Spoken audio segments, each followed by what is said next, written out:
everybody. I want to thank you for joining us. And I want to thank Lyle with Catfish Weekly for the public service of giving us a venue to put this out on. I hope everybody learned something. I think you will. I want to thank South Dakota Game Fish and Parks and the Outdoor Campus in Sioux Falls, South Dakota for helping us out with this as well. They do a lot of informative events out here, and they're all free for the public. So it's good to appreciate it a little bit. Today, this one, the first seminar is going to be bank fishing. How many of you have been bank fishing on the shore of the lake, on the bank of the river, and the boat comes by and they're pushing the shoreline a little bit, crowding a little bit? Well, that's kind of the way it is. Some people, you ask them, how are you fishing? They go, well, I was just bank fishing. Well, that's not really what bank fishing is about. It's just as complex as fishing in a boat, sometimes more. Has its advantages, has some disadvantages, just like fishing in the boat does. When the guys are in the boat, you watch them, most of the time they're casting towards the shoreline. The guys on the bank, most of the time, are trying to hit the middle of the river or hit the end of the point out in the middle of the lake. The bank is a very important piece of the picture for the bank fisherman, obviously, but more so because of the fish and the elements involved in the water that people fish. Like I said, some advantages, some disadvantages. Costly, less costly to bank fish. Obviously, you don't need the boat. You don't need the gas for the boat, right? You can pick your time. You don't have to fight at the boat ramps. There's a lot of advantages. Some disadvantages on a body of water. You may not get to some places that you want to be, but fortunately, the bank, the shoreline, actually controls the majority of the elements that the fish are going to relate to. Having access to the bank is actually very important, okay? This is what you're going to learn about locating the fish on any body of water again, okay? Your ability to change locations easily. Let's look at this. If you're bank fishing, you have a bucket that you want to put your butt on once in a while, sit down and take a break. You have your fishing rods, some rod holders, your bait, all right? If you want to move, it's pretty simple. Put it in the car, get in and go to a different spot on that body of water or to a completely different body of water. It's not a big deal.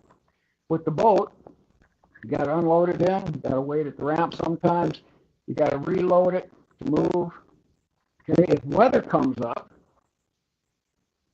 that can be a problem. When you're bank fishing, you can usually access a location on a body of water where you're out of the wind, out of the sun, whatever. You can move around very easily. However, you need to do your homework and know where the access points on the body of water are. You have access to all species. Maybe not on the one body of water, but with this mobility, if you want to fish walleye, like here, I'll fish Lake Campbell. I can catch some channel cats, some walleyes up there, maybe some perch. On the way home, I can stop at Flandreau, I can stop at Baltic, I can stop at Del Rapids, right on the way home and throw some jigs for walleyes, try to catch a couple crappies. See what I mean? You have access. You're not limited by the presence or the lack of boat ramps. Any fish, any water. These fish that we're looking at, by the way, they're all caught off the bank. We had muskies, nice walleyes. We had nice blue in a channel, big northerns, bluegills, nice walleyes, all off the bank. For people that would say you can't catch nice fish off the bank, I'm here to tell you, you can. It just takes some preparation and, well, let's just say you need to know the species you're looking at and you need to know your bodies of water, just like any other time, okay? You need to pick where you want to go, a little pre-trip planning, such as what fish do you want to catch? And this is important. We're talking here about enjoying your fishing experience, okay? And there's more to that than just catching a big fish. If you want to catch a couple fryers, you want to catch a trophy fish, you want to just sit there and enjoy the water, you need to pick a body of water that can do that for you. Otherwise, you're going to be disappointed, obviously. You can't catch a 10-pound walleye or an 80-pound blue cat in a body of water where there isn't one. Okay, just real simple there. The equipment for bank fishing, we already talked a little bit, is a lot simpler than running the boats. We'll get into some details with the rods, the line, the baits, okay, the reels. I would recommend right off the bat 2 baits specifically to match the body of water you're fishing and the species that you're looking for. Okay, and why I say 2 baits, I'm going to tell you something that happened to me just last weekend. I fished a tournament here, basically a channel cat tournament because of the time of year and the body of water. And I had what I thought was the appropriate baits. I had some bluegills, I had some crick chubs, okay, and I had some white suckers. 6 hours of fishing, I had 1 fish. So I contacted a friend of mine who I consider a professional cat fisherman, and I asked him, you know, what's up? I was fishing good structures, right? But nothing happened for me. He said, well, I knew he wasn't going to give me specifics, but I thought, well, he's going to give me some hints here, and he did. He said, first off, maybe you're fishing an area that's overfished. Well, on this body of water and this time of year, because the fish are moving, and I don't believe the overfish was a problem, and just a lack of fishing pressure at this time of year yet. And then he said, but the bait. When I thought, well, you know, I had just about everything that in the summer I'd be using for channel cats, and it would work just fine. But then I got into it, and I was thinking a little deeper about it, and it's spring, it's channel cats. What was I missing? I was missing a tainted fish bait, okay? And I didn't have it. I went out 2 days later on the same river, and I had 3 channel cats in an hour and a half on some old bluegills that I had from last year that I had thawed out, fished with some, brought them home, refroze them, so they'd softened up a little bit. And the fish were hitting on that. Okay? Now, there's a reason that could outproduce the other fish this time of year. A couple of reasons. First off, they're used to feeding on some winter kill fish at this point. Okay? So the dead fish syndrome or old bait syndrome doesn't really apply. And secondly, the water's still cold up here. It's spring. The water's still chilly. And a bait like that has partially broken down will put out a scent line better than a fresh bait. Okay? So you're delivering a little more scent, and it's something that they've been feeding on recently. Anyway, that was the deal. And the point here is you have to look at all the aspects of fishing, period, that are going to affect you on that day. And I should have taken into consideration more that it's spring and it's channel cats. You know, the normal summer baits are nice, but weren't what they were looking for. Okay, fish structures that continually hold fish. Obviously, this is a given. And when you're bank fishing, it gets a little harder to find sometimes. You're not using electronics, except maybe a GPS or electronic maps to show you the map by satellite or something, so you can find points, you can find incoming water, okay?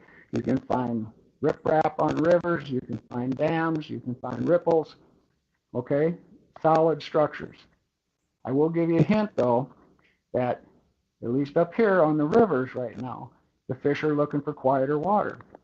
They don't want to fight the heavy currents. They're right on the current lines, the current breaks, pushing towards the shore. And something else to remember for bank fishing as far as current or high water, low water. When the water is rising in the spring, it's going to push the fish to the banks. When the water starts dropping, they're going to go back to main channels. That's just the way it is. Okay, something to think about. I'm going to talk a little about equipment. And this is going to get a little precise on some aspects. I'm not going to tell you what to fish with. I mean, if you like bait casters, fine. If you like spinning rods and reels, that's fine. They'll both catch fish. But they do have areas where they excel and areas where they may be a little weak. We're going to cover that. Rod holders, a little trick with the reel, some line advice, and some bait.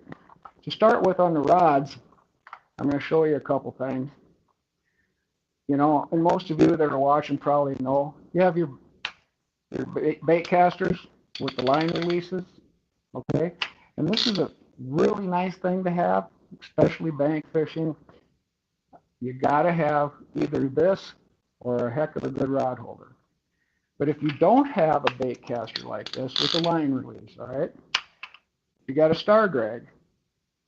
You can put it in a rod holder and adjust that drag down just a bit, okay, so that the fish can take some line without pulling it out of the rod holder or pulling the rod holder out of the ground.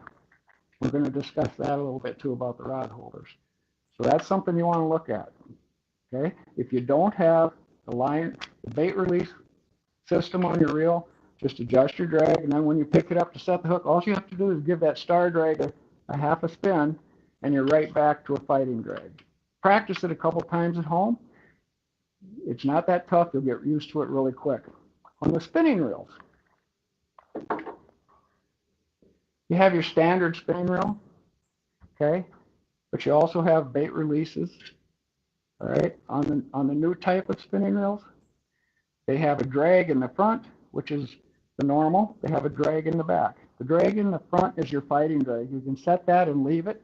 The drag in the back you can set and turn on and off, and it's basically a bait release just like on the bait caster, okay? If you don't have this type of a reel, you don't want to spend the money, you have a regular, the old type spinning reel, you have your front drag or back drag, depending on what model you have. You can adjust that drag down so a fish can take it, okay? And when you get it, all you got to do is hit a half spin on it, and you're back to a fighting drag. Again, just practice it a couple times at home. You'll figure it out. It's not that hard to do. But I do recommend the bait releases on both. Now, which should you use?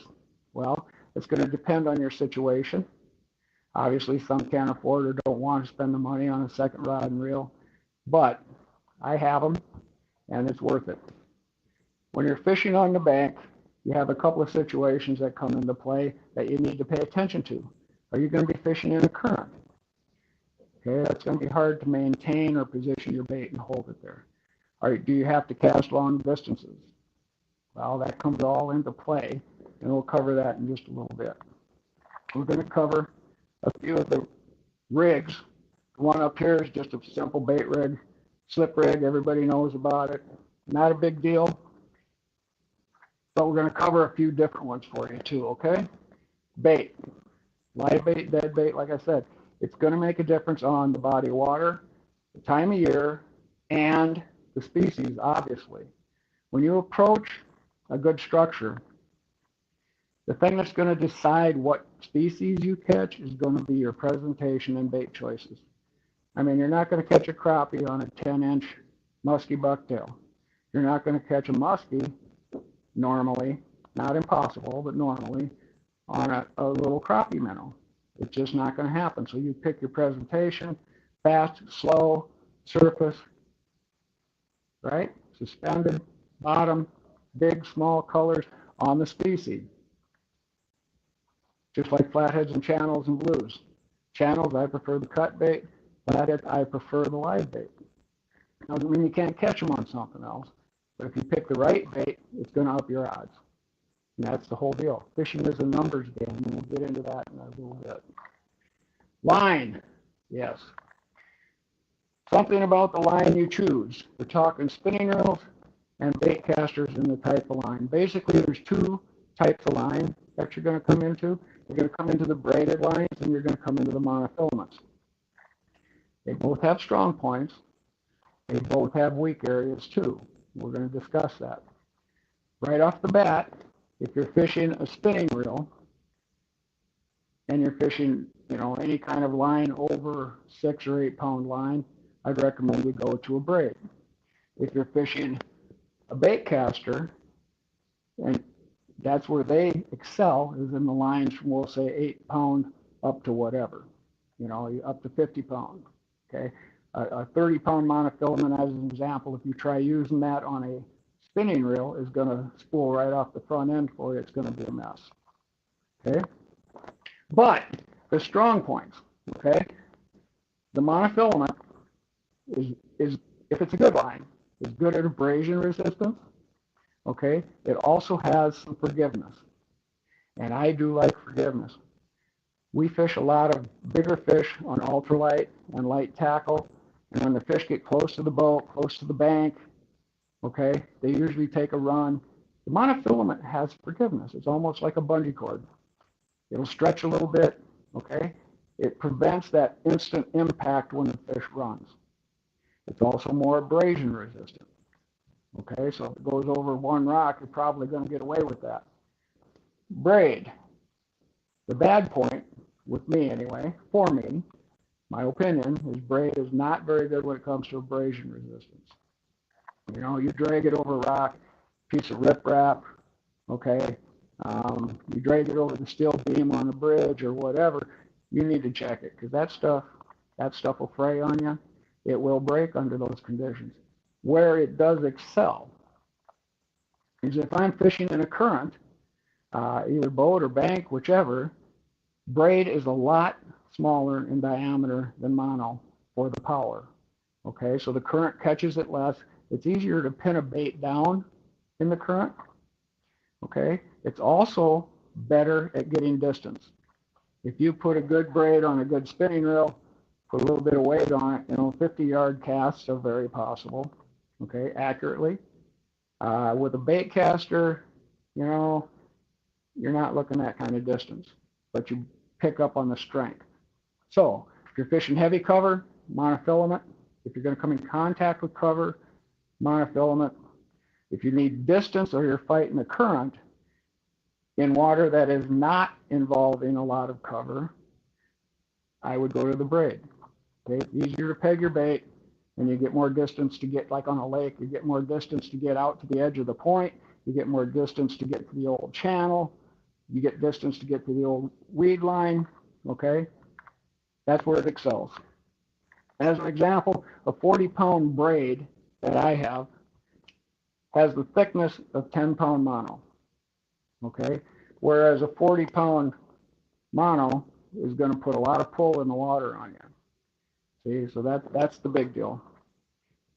As far as the rods, I'm not going to talk brands. You have to pick them according to what you need. You need distance, then you need the distance rod. You need something a little longer to get the distance. If you're fishing cover, you need the power rod, okay? And we'll show you some of those. And while we're talking this, I'm also going to show you something. I got to dig it out.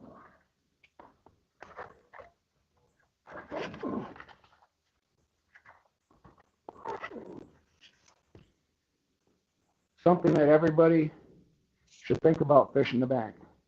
This is a piece of styrofoam. It's actually like an insulation styrofoam that you get in little 1.5 and 2-inch sheets. You just cut squares. What I do with these on the bank, and what's showing here, I'll put them on the front right ahead of the reel, okay, on my bait release reels. And when I get a bite, okay, pretty simple. Now, the benefit of this is that when I'm fishing the bank, sometimes I'm walking around, looking at stuff, talking to people, doing whatever, looking at the phone, cleaning my tackle box, and I look up, I don't know if I've had a hit or not. You turn your back for 5 minutes, and you've had that happen, I'm sure. Turn your back for 5 minutes, you come back, you don't know. But with this, if something grabbed you, it's going to be in a different position than where you left it, so you're going to know you better go take a look at the rod. Now, some people around here that use this will put it up on the end of the rod, and then they watch the line take it out. They say, well, that way the fish doesn't feel it. Well, I'll tell you right now that this does not put any resistance on the fish. You don't need to put it on the end of your rod. Plus, when you go to set the hook on the fish, now you're hooked up and you've got this stuck out on the end of your rod, you can't get at it. With this, you have one slit in this. You set your rod, you pick it up, you just pull it off. Nice and simple. I have found a lot of bites by just turning around and seeing that the styrofoam has moved a foot on my rod, and that just tells me I need to go pay attention to it. And you can do that the same on the spinning rods, obviously, especially if you have the bait release, or you adjust your drag to allow that fish to move just a bit. It'll do the same thing, okay? And you can still just grab it and pull it off. Saves you some fish. Okay, there we go. I'm going to go back here just a minute. I want to talk rod holders here for just a second. I'm going to show you a couple. I have two of mine with me. This is one that I use pretty standard. It has two implant stakes, and it's nice. I like this because it stands up about 1.5 feet off the ground. I don't have to bend down to pick the rod up. And it has two impact stakes, okay? Now, this is important. A lot of the rod holders, if you go to some stores, you're going to find a rod holder that has one implant stake on it, one single rod like this. And then normally they have just a tube, and you stick the butt of your rod in the tube. If you try to put that in mud or sand, and you hit a good fish, he's going to take your rod into the lake or the river. That's just the way it is. With the double, now I won't put this in real loose soil like dry sand or mud if I'm fishing for fish that are going to probably hit 20 pounds or better. But for under that or in hard packed dirt, you can't pull this out of the ground. Now, if I have a piece of ground, we'll say it's muddy, it's soft, or it's sand, and I'm afraid I might contact a big fish, like, right, we're all afraid we're going to do that, huh? Then I have rod holders like this.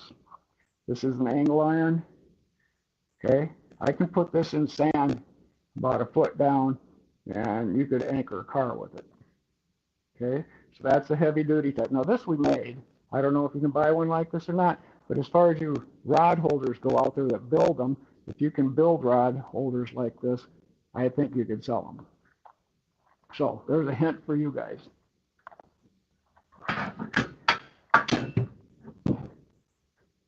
Okay. Now we're going to talk some rigs.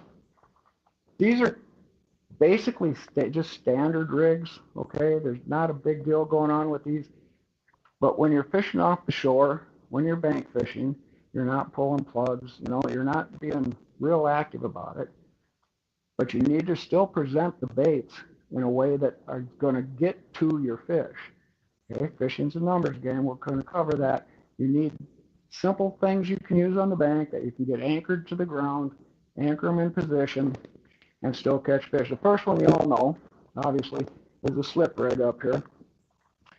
It just allows the fish to take some line, again, let your rod and reel work, and it'll anchor it, depending on your weight, you know, it'll anchor your bait nicely.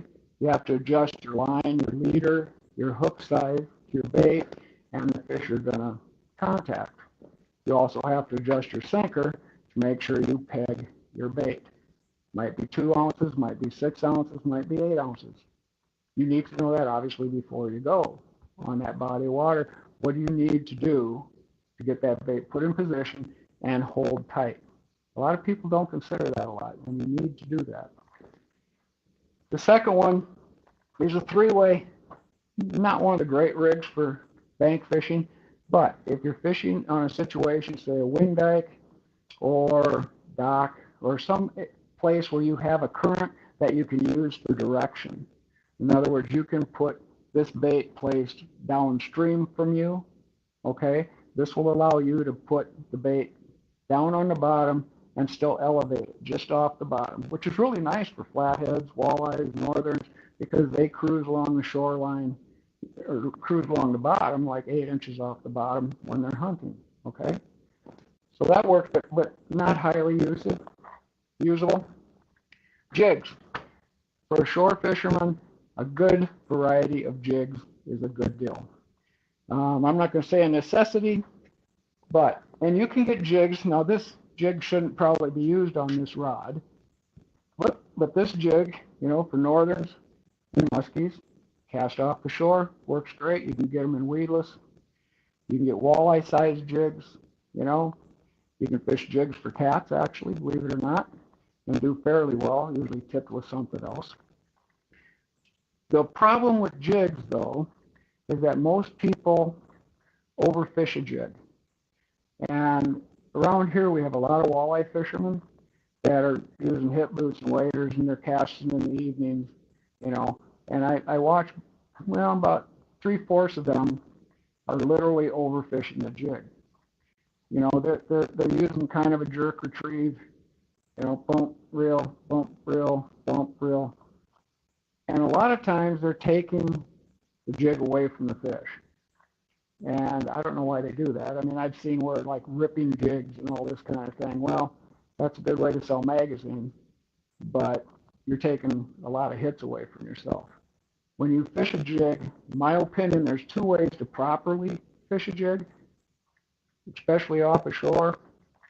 You're making your cast, you let it hit the bottom, you do 2 reels and stop. 2 reels and stop. 2 reels and stop. Okay, if you move your rod tip, I don't know if you've ever done this, tie a sinker on the end of your rod, put it 20 feet out in front of you, lift your rod tip like this. Like this is how a lot of people fish jigs.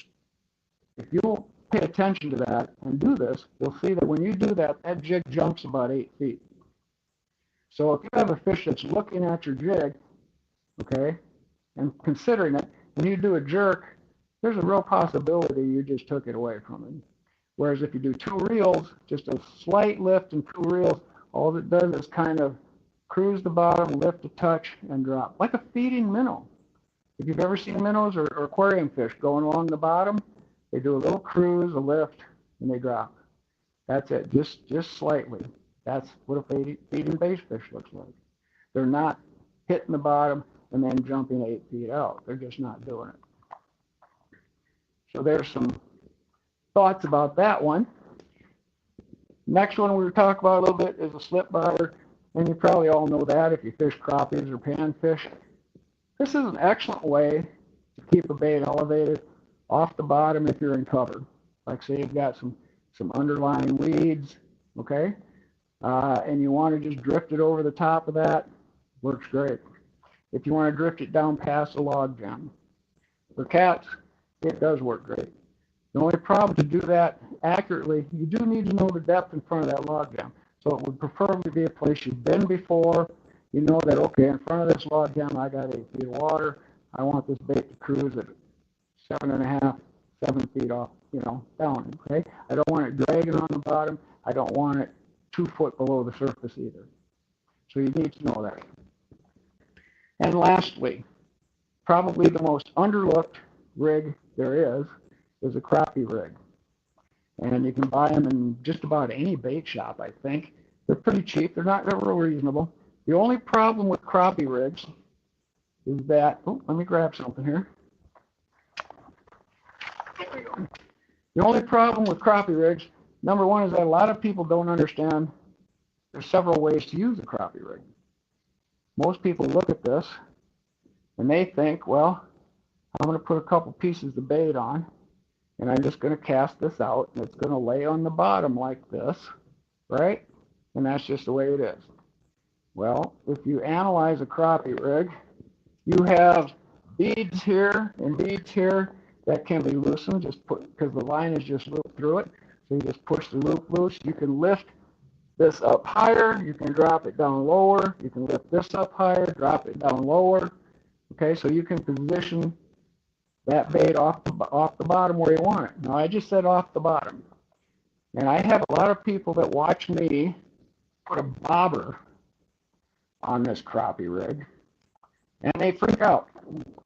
They think, man, you're fishing with a bobber. Yeah, well, I am. But there's a reason. You know, the whole thing with the crappie rig is to be able to position your bait at the elevation you want and maintain it. Now, that won't work in a river and a current. It'll work on a quiet spot on a river, okay? But it works perfect on the reservoirs and the lakes. And they say, well, but you got a bobber, it's just going to be floating around. No, it's not.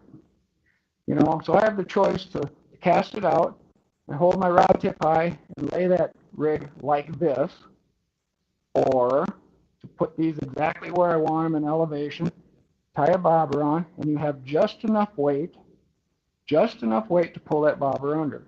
So the bobber's not floating on top. This whole rig will sink, okay? Go down to the bottom and then stand up just like this. So I have positioned one bait 8 inches off the bottom and one bait 1.5 feet off the bottom. And it will stay there. That's perfect. That's what you want. Most people don't understand this bobber system at all. My dad taught it to me, and I've taught it to my kids, and I've caught tons of fish doing this, and you can adjust these for just about any species. All you have to do is not, first off, don't use the hooks they give you, okay? I mean, they put 2 hooks in these packs, and, well, I'm just going to be honest, as a rule, they're pretty cheap. So I buy pre-snelled hooks that I want in the proper size, okay, that are put together, more of a quality hook, and I replace those hooks to start with, all right? That's just the way it is. And there are times, like we've actually fished muskies with these, and my daughter Dory actually has a line class world record muskie caught using this type of a rig, where we'll cut the end off one, and we'll take one of these off, okay? One of the little attachments off, and then we'll raise the other one so it's about 2 feet off the bottom. All right, still use the bobber, but take it down to 1 hook, and then we'll use a wire leader attached, and like I think we're running 6, 5, and 6/0 hooks, okay, and a live sucker. And it does the same thing, a little heavier weight and a little bigger bobber, but still to where it will sink down and stand up on the bottom. Okay, but a little bigger sinker, a little heavier bobber, just because we want to position that sucker or pin him to the bottom so he can't swim around too much. Okay, and that works good. This is a rig. Everybody, if you fish off the bank, you should have these in your tackle box, and you should have replacement hooks in a few sizes, depending on, you know, you're going to fish crappies and perch. Well, you might run into some big bass, you might run into some northerns, you might run into walleye. These are walleye killers, frankly. So think about them. Pay attention to them. They're not expensive. You can rig up rigs like this pre-tied for $2. Buy a pack of hooks for $4. You got 3 or 4 rigs in there, and you're set to go. Okay? They don't snag up bad because you're quiet water and it's standing up. These hooks aren't necessarily laying on the bottom all the time. They're standing up. All you have is your sinker on the bottom. And if you're afraid you're going to lose your sinker, just add a short piece of line on the bottom that's lighter weight. Run a 6-pound test line on the bottom. So if your sinker hangs, you can just dust it off. Okay? So there's some rigs for you. And again, this is just simple stuff. But when you're bank fishing, you have to pay attention to the elements you're fishing. You're going to get hung up, okay, if you're fishing in the right area. Just the way it is. This will prevent you. I think we covered those well enough. So, one more about this. Obviously, you know the Santee rig, what they call a Santee rig. If you want to elevate this a little bit, you can put like a styrofoam peg float, maybe halfway between the swivel and the hook, or a little closer to the hook if you want to boost it up a little bit more.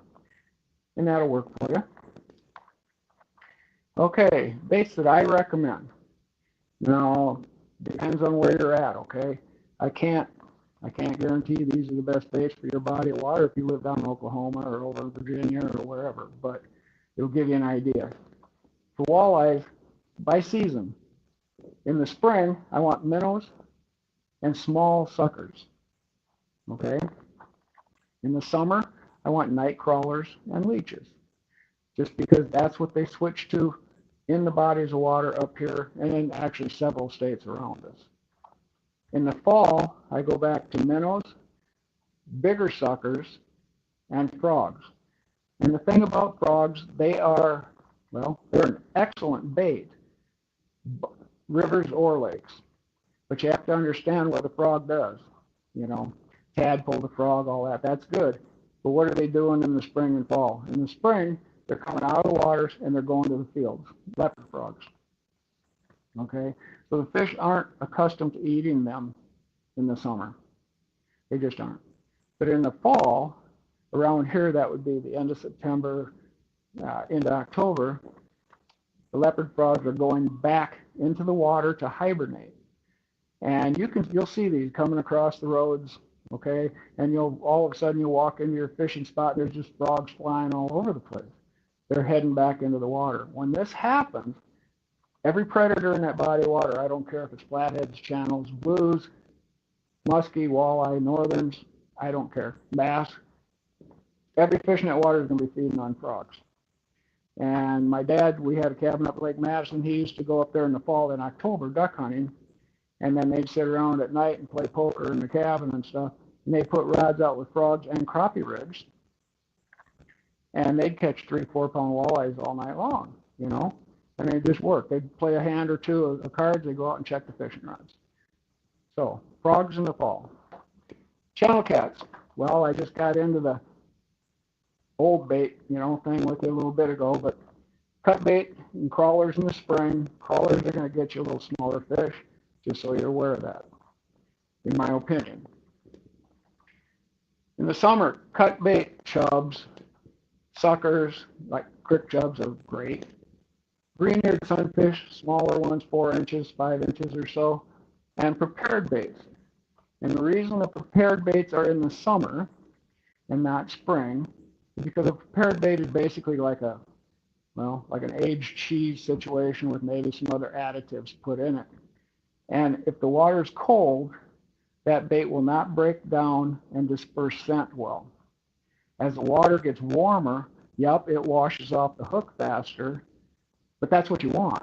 It's putting out a scent trail, and you will catch lots of little fish, you know, well, basically channels 10 pounds and under, in my opinion, on prepared baits. If you're looking for something over 10 pounds, you better be looking at some cut bait or live bait. In the fall, cut bait, fresh cut bait, frogs again. In the fall around here, amazing baits. Live small baits. In my opinion, I like crick chubs or green-eared sunfish for channel cats. And then there's shrimp. And I'm going to give you a little hint about shrimp. Shrimp can be a really good bait, but a lot of people just don't fish it properly, or they don't prepare it properly. They'll buy it in the store. You don't want cooked, and you want to buy it in the shell, okay? And a lot of people think that that's it. Thaw them out and fish them. Well, there's a way to make shrimp a lot more attractive to cats, okay? If you buy that bag of shrimp, say you get a half pound, whatever, spread it out on a board, let it melt in the sun for 1 day. The shells will turn pink. If the shells turn pink, now they're ready to go. That shrimp has started to break down, okay, and the shell has released. So when you thread that shrimp on a hook, you can grab that shell with the tail towards your palm and squeeze it, and that meat will just squirt out. And it's broke down. It releases a lot of scent, and the channel cats love that. Okay. In the winter up here, down south may be different, but up here, what bait would I use for channel cats? Nope, nothing. I'm not going to fish channel cats in the winter up here. I have other things to do with my time than sitting there staring at my fishing rod. Now I know there's places where you can probably catch them all year, and then I would go to probably the fall baits. But up here, winter, we have ice over the lakes, and I know you can catch some of them on, ice fishing, but really, it's not a good idea to try. Not up here. We'll go to flatheads. And a lot of you are attracted to them. I like flatheads. They're probably my favorite catfish for sure. Spring, around here, crick chubs, suckers, green-eared sunfish, okay? And in my opinion, live. Now, there are a lot of people out there that swear by cut bait for flatheads, but I'm going to tell you the honest truth. Up here on the Jim River and Sioux River where I fish flatheads, I've never caught a flathead on cut bait. I'm not going to say I haven't had one bite it, because I don't know what bit it maybe, but I've never caught one on cut bait. It's always been on live bait. And I think if you're targeting flathead specifically, I just think percentage-wise you're better off fishing live bait. That's just my opinion, but I've been fishing them for a long time. Decades. Fall, good time to catch flatheads. Green-eared sunfish, bullheads, summer bullheads, and crick chubs. The bullheads are great bait. I like them about 6 inches long. Okay, not any bigger than that, because I want to be able to peg him. I don't want him dragging things around and getting messed up in the wood, because I'm usually fishing bullheads pretty tight to cover, rocks or logs. Okay, I also snip the dorsal fin, the spine off of bullheads.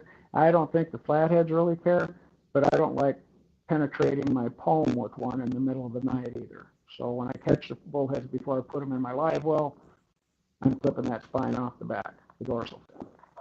Okay? Crick chubs, great bait. The only problem up here with crick chubs is that the gar in the summer and fall, the gar are going nuts, and they will bother you badly when you're using crick chubs. They will not bother bullheads up here, and I'm not sure why, but they just don't bother them. So in the winter, again, we have a note. Up here, you're not going to catch flatheads. It's just not going to work for you. Off the bank or in the boat, either way. So what did I do? There we go. That's it for baits. That's my opinions. Now again, the baits are going to depend, well, on your style of fishing and your body of water. What are they been feeding on? What do you have available? Okay, these are just my opinions.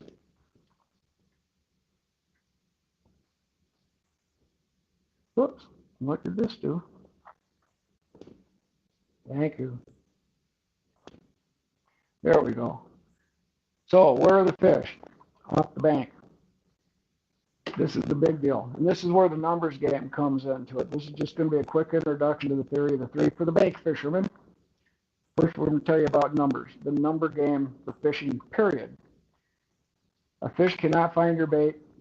You cannot get bit if a fish cannot find or locate your hook, bait, or lure.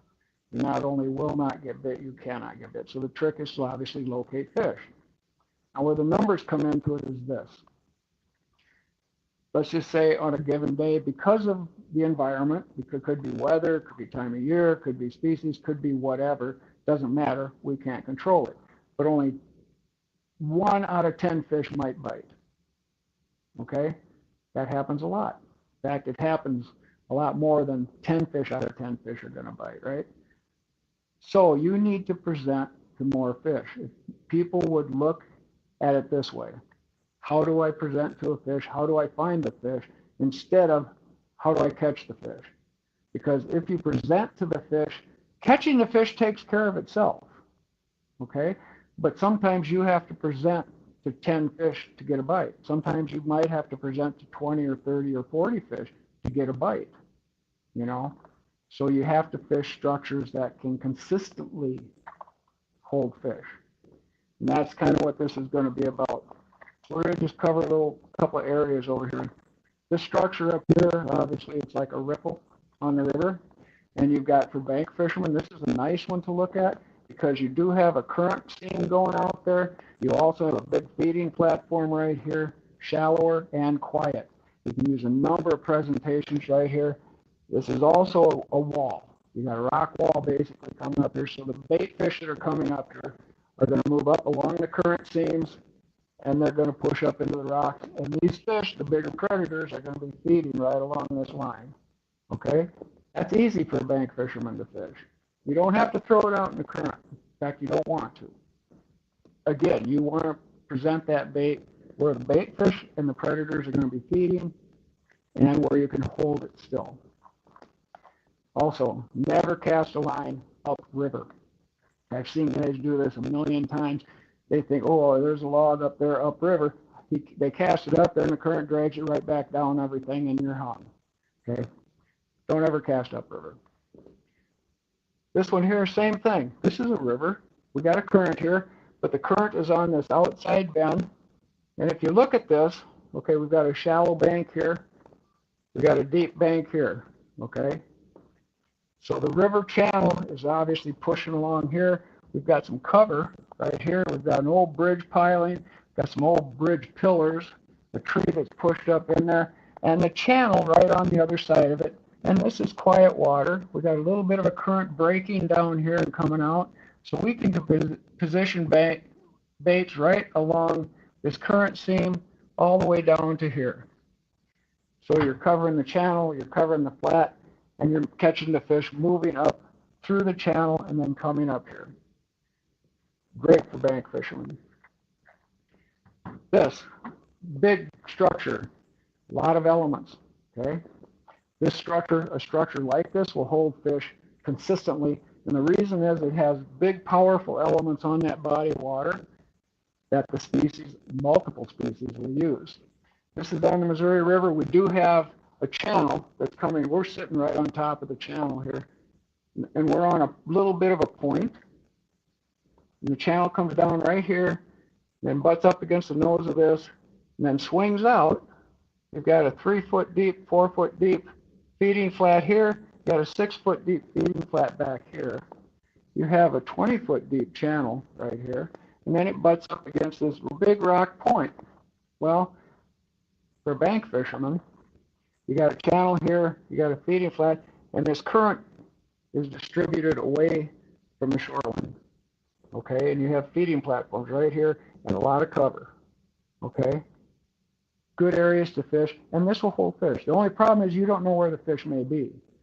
They could be on the rock pile, they could be on the point, they could be in the channel, they could be up in the flats, and that may depend on the species and time of year. So you're going to have to research that a little bit for your area.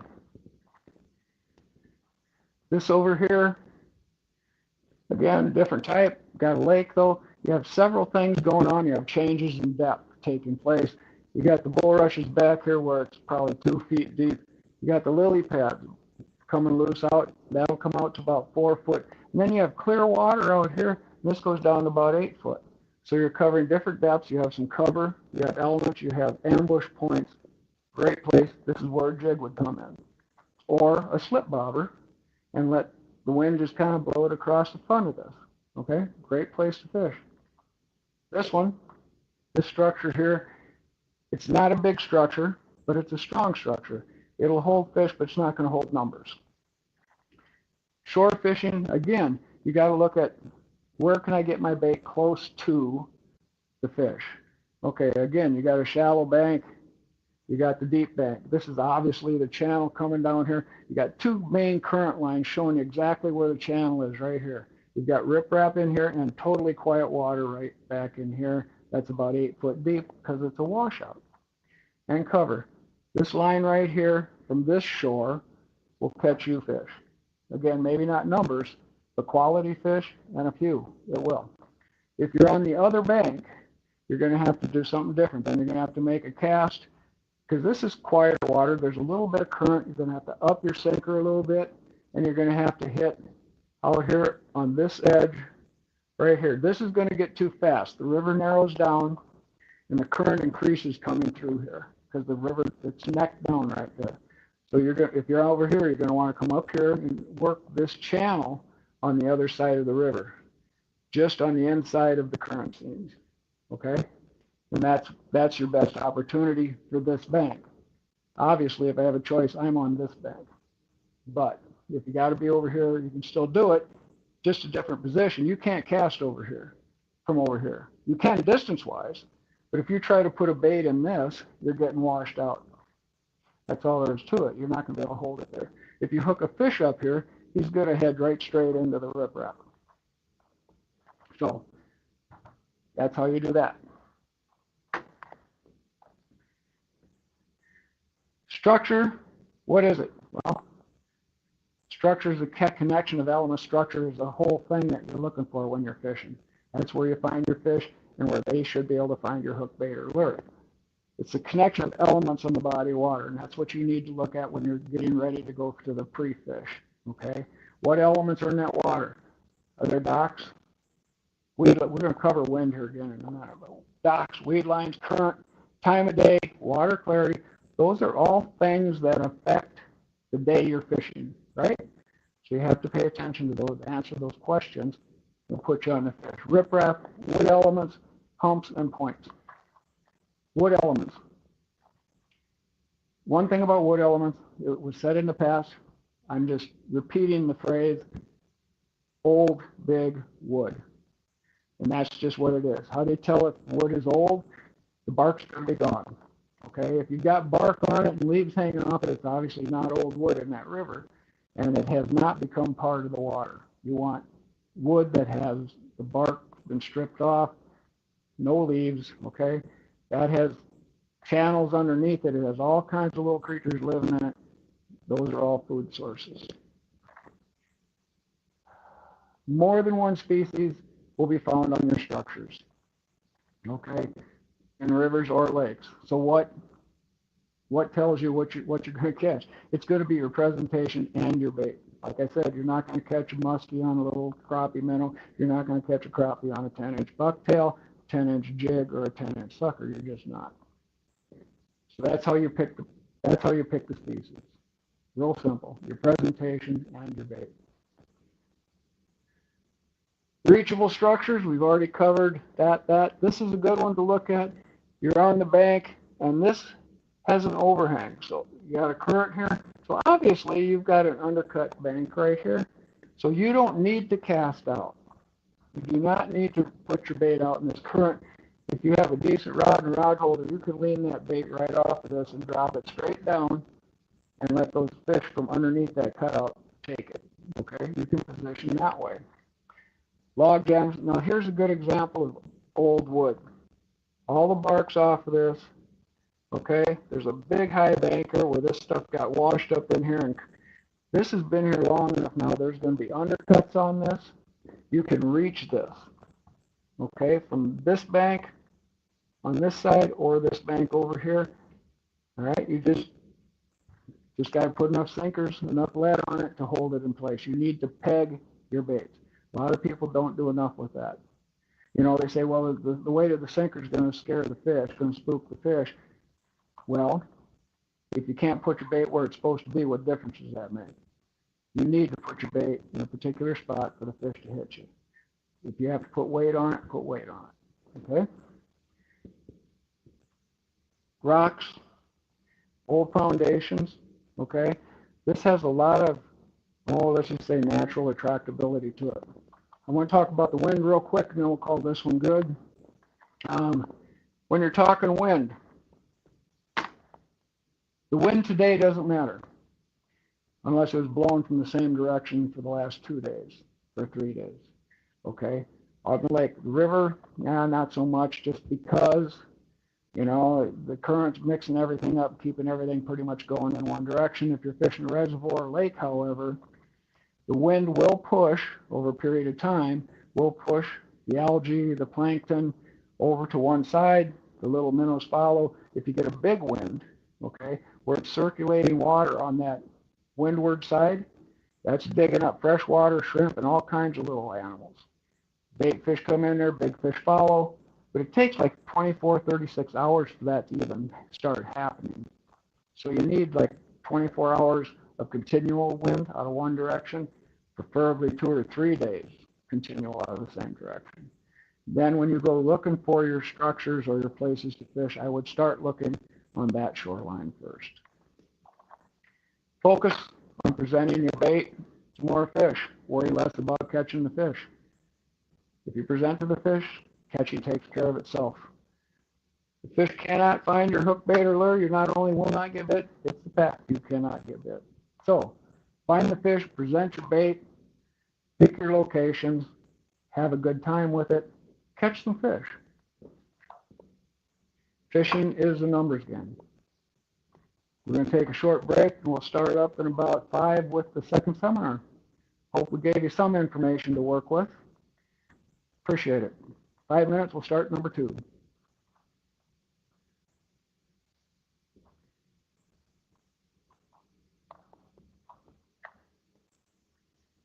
I need to go find her.